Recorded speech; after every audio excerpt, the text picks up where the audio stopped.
Hello friends, and welcome to my 2020 bullet journal setup and January plan with me video. It is New Year's Day as I'm doing this voiceover, and it'll be New Year's Day when I upload this video if all goes well. So I want to first of all wish you guys all a happy new year.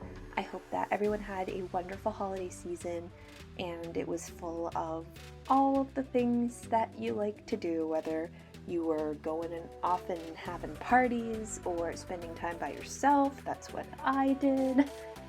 I hope that you had a wonderful, cozy season no matter what it is you celebrate. So I am so excited to be moving into my 2020 bullet journal. Once again, I am using a A5 notebook from Archer and Olive. I love their notebooks so much. The paper quality is beautiful, it's super thick, and I can use these heavy black markers without any bleed through. And that's just incredible. It makes me so excited, and I'm so excited to see what art I create throughout the next year. So you can see from this first page, which is just a key and a simple Hello 2020, I went with a black, white, gray, and gold theme for my setup. I wanted to keep it really neutral, and I do have plans to add more color as I go on throughout the year. As I use the journal, there will be more color in it, but I really wanted to start with something relatively monochrome just to keep it simple and not overwhelm myself to start. So here I am moving into doing an index. This is something I didn't do in my last Archer and Olive notebook because the pages aren't numbered. So what I'm going to do for my index is I'm just going to list any collections I have by the month. So I use a lot of collections and lists in my bullet journal.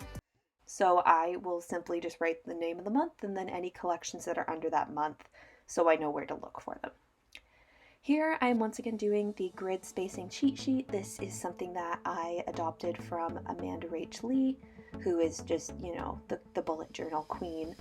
And I use this so much. It is so helpful. It helps you basically divide your page into quarters, into thirds, or in half, and also gives you an idea of how many spaces and how many lines there are, so you don't always have to count it out. You can just use it as a reference. And I actually use it as a reference later in the video. And then on the right side, I'm about to start into a nice quote to enter into my 2020 setup pages. Just like last year, I went with one of the New Year's Eve messages from Neil Gaiman. He has a few really pretty New Year's Eve passages, so I went with this one. Make new mistakes, make glorious, amazing mistakes. Make mistakes nobody's ever made before. Whatever it is you're afraid of doing, do it. So I thought that was a good mindset going into a new year, a new month, a new decade. That's pretty wild that we're into a new decade. It's hopefully going to be full of plenty of new beginnings and lots of good memories that will be made in this decade as well.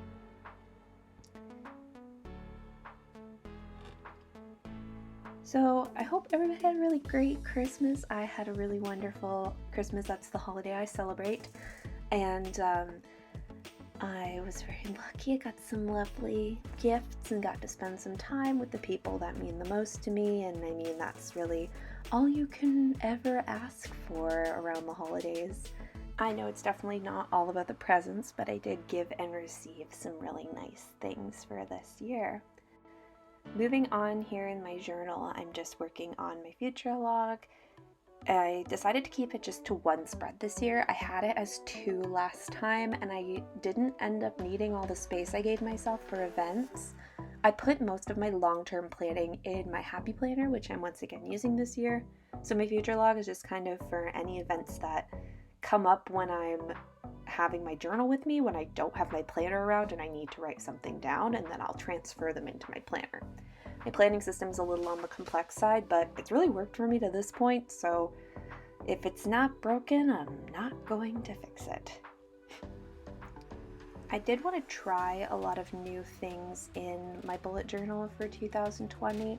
There were a lot of things about my 2019 journal that were not working, and as a result, I really didn't use it a lot for the last couple months of the year, which is really unfortunate because I work best when I'm using my journal, So I really took a lot of time, as I think a lot of us do in the bullet journal community, to reevaluate what's working, what's not working, what needs more space, what needs less space.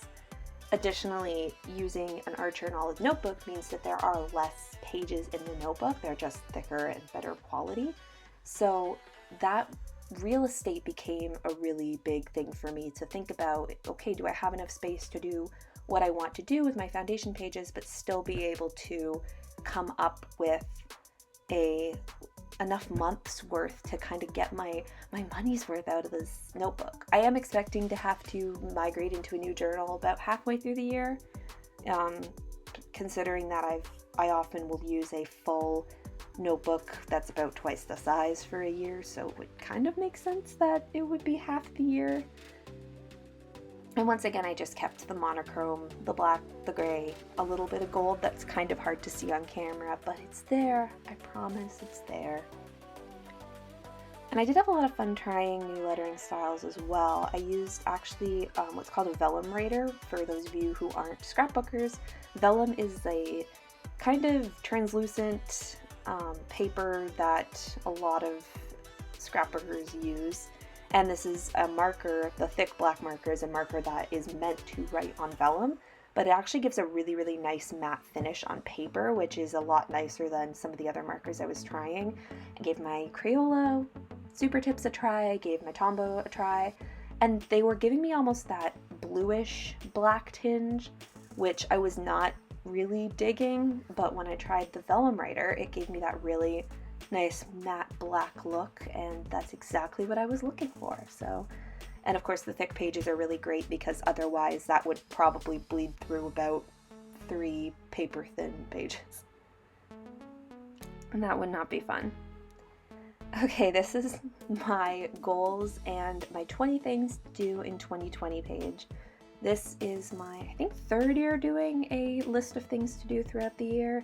It's a nice way of setting smaller goals, things that maybe aren't the biggest priority goals of the year, but you want to still accomplish those things. So I did an 18 things to do in 2018, 19 things to do in 2019, and of course here we are, 20 things to do in 2020, which still doesn't feel like a real year. I know a lot of people have been saying that, and I definitely agree. It does not feel like a real year. 2020 feels like a sci-fi movie year where like we should have flying cars and robot butlers, and yeah. And I, speaking for myself, I don't have either of those things. Maybe you do. I'm not here to judge.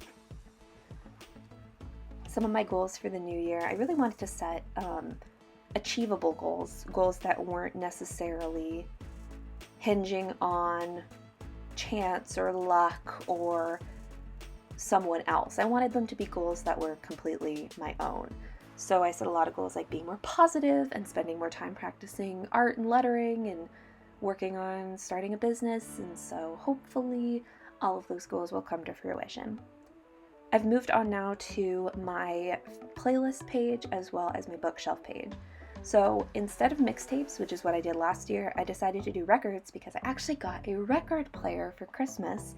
So I thought I'd keep to the record theme, so I just drew a little record player and taped it in over top of the records that I drew with a circle template.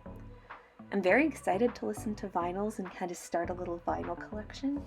I got the Taylor Swift 1989 on vinyl from my mom, and then I got Kacey Musgraves' Golden Hour from my best friend. So very excited for both of those. Over here on the right is my traditional bookshelf page. I think this has been in every single bullet journal I've had since I started bullet journaling in 2015, but it is just a way to record the books that I've read throughout the year and to set goals for books I want to read. My goal is to read 20 books this year. I did not read a lot last year, so I didn't want to overwhelm myself with a very lofty goal like some people set goals to read books in like the hundreds, and that's a lot of books for someone who is trying to make reading a priority. So I thought 20, that's one every couple weeks. It's at least a couple a month, and so I think that's an attainable goal. That's something I really, once again, wanted to do, is set myself some attainable goals so I wasn't looking back at the end of the year and feeling like I hadn't accomplished what I wanted to accomplish. And I just decorated the little bookshelf up with a few stars and a mug and a candle and a little goal of 20 books. I also left myself room if I wanted to make a third bookshelf that has space for 20 books. And so if I read more than 20 books, I can just add a third shelf to the bottom. These are the last 2 pages before we get into January planning. So they are pretty staple pages for me at this point. I've got my blog posts and YouTube videos ideas on the left-hand side and my bullet journal page ideas on the right-hand side. I always like to write down ideas when there's new collections I might want to do, and I don't want to forget them, but I don't want to put them into my journal yet. It's not time for them. It's not useful right now. So I just leave a little log of things that I want to eventually put in my journal, and then when it's time to sit down and journal and I can't decide what to do, well, I have a whole page that will just tell me what to do. Now we are jumping into my January planning. The camera just had a little bit of a shake there. And I decided to theme my January around this washi tape that I got at the Fan Expo Holiday Market in Toronto at the beginning of the month. I went down to get some Christmas presents, and I ended up picking up this really cute Pokemon washi tape that has Clefairy, Cleffa, and Clefable on it. And it's in those really pretty shades of pink and purple with little stars and gold elements. So I really just kind of themed my whole January around that washi tape because I love it so much. There it is, making an appearance with the cute little patterns and the adorable little Pokemon. Speaking of Pokemon, I hope anyone who's a fan has been enjoying Pokemon Sword and Shield. I certainly did. I'm still making my way through the post game, but I really enjoyed the game. I thought it was really beautiful and really well done. I'm not as picky as a lot of people are when it comes to my Pokemon games because nostalgia is such a big factor for me. And I like them just the way they are, even though they're not perfect. I enjoy them, and they're at the right difficulty for me, not being a super accomplished video gamer. I really didn't change a lot to how I set up my monthly spreads from my bullet journal videos from last year, if you have seen them before. On the left-hand side, I always like to do my month at a glance, which just has my important dates for the month, appointments, my birthday, which is coming up in January, self-plug. Not quite ready to be 26, but I don't feel 26. I don't look 26 either. I'm still at the point in my life where I'm getting mistaken for a teenager everywhere I go, so I think you're only as old as you feel, and I don't feel 26. I still feel like I'm just a confused teenager. And then on the right-hand side, I've got my favorites and my goals. So throughout the month, I'll add things that I'm watching, reading, listening to around January favorites. And then at the end of the year, I have a fun way to look back and see what I got up to and what I was into every month. It's really fun to look back and remember, oh, this is the month that I watched this show, or this is the month I got into this podcast. Speaking of getting into things, I think The Bachelor will definitely be on my January favorites. We've got our fantasy league ready to go, ready to meet all of Peter's women on next Monday. Very exciting stuff. I'm a big Bachelor fan. I feel like I'm allowed to be multifaceted enough to like Pokemon and also The Bachelor. It's called depth. My gosh. And then this is my last page of my January setup. On the left, I've got my habit tracker, where I've picked kind of 6 habits to start the year off. I really struggled with my habit tracker in my bullet journal this year. I originally wanted to do this Dutch door flip out habit tracker that I saw on Pinterest, and I tried. I tried very hard, but it just wasn't working for me. I couldn't get the lines straight. I couldn't get the pages to line up in the way that it was in the YouTube videos trying to follow along with. So eventually I just decided not to, and I thought I would just do a monthly habit tracker by month. I just don't like drawing out the calendars, so I went with these dots, and I will let you know next month how that works out for me, because I'm hoping it'll work out a lot better. I figured I would just start with kind of 6 core habits, and then I can add them and take them away as I go and as I see, what's working for me. Habit trackers have been something that I really have struggled to get in a way that really works for me, so I'm gonna give this a try. I'm not giving up yet. I'm gonna keep going and see if I can find a way that works for me. And then lastly, I've since one of my New Year's goals resolutions is to practice more positive self-talk and positive thinking, I've decided to make a little positivity page, and every day I'm going to write down something good that happened that day, even if it was a difficult day. And there we have it, my flip through of my 2020 bullet journal setup. I'm so excited to get into journaling again this year and to kind of have a fresh approach to it in a way that I didn't in 2019. New decade, new year, and I hope that it's magical for all of you and that you accomplish everything that you put your heart to this year. Remember to be kind to yourself and to make sure to set some goals that are for fun too, as well as goals for self-betterment. Maybe a new hobby or something you want to try. And until next time, keep it magical, friends. Bye.